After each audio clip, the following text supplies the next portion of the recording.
வணக்கம் நண்பர்களே, நான் உங்கள் ராஜேந்திரன் பேசுகிறேன். தினம் ஒரு தகவல். இது நாளிதழில் வந்த செய்தியாகும். கோவிலின் காவலனாக யாளிகள். டைனோசர் போன்ற ராட்சத விலங்குகள் இந்த மண்ணில் நடமாடியிருப்பதாக ஆய்வுகள் தெரிவிக்கின்றன. அதேபோல் நமது நாட்டில் யாளி என்ற மிகப்பெரிய விலங்கு வாழ்ந்ததாக நம்பப்படுகிறது.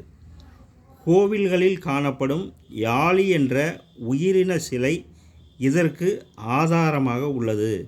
சிங்க முகமும் யானையின் துதிக்கை மற்றும் வலுவான உடலுடன் காணப்படும் யாளி இந்த நிலத்தில் வேறு எந்த விலங்குகளாலும் வெற்றி கொள்ள முடியாத ஒரு விலங்காக வலம் வந்ததாகவும் இவை தெய்வங்களின் வாகனமாக இருந்ததாகவும் மக்களிடம் நம்பிக்கை நிலவியது.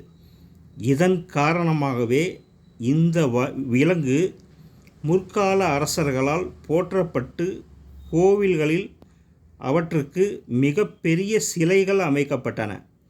ராஜராஜ சோழன் கட்டிய பிரம்மாண்டமான தஞ்சை பெருவுடையார் கோவிலில் பல்வேறு வகையான யாளிகளை அடையாளம் காட்டும் வகையில் யாளி வரிசை என சிலைகள் உள்ளன.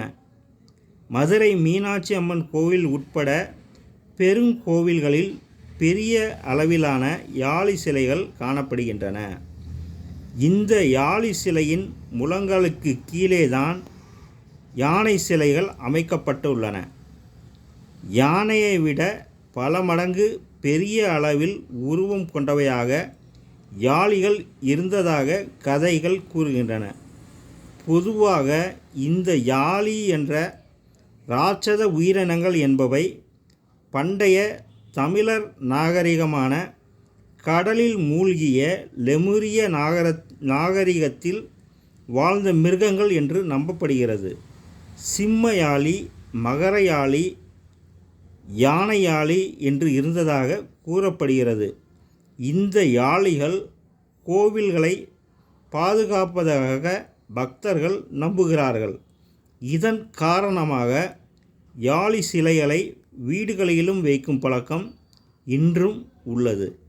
நண்பர்களே, இது நாளிதழில் வந்த தினம் ஒரு தகவலாகும். வணக்கத்துடன் உங்கள் ராஜேந்திரன்.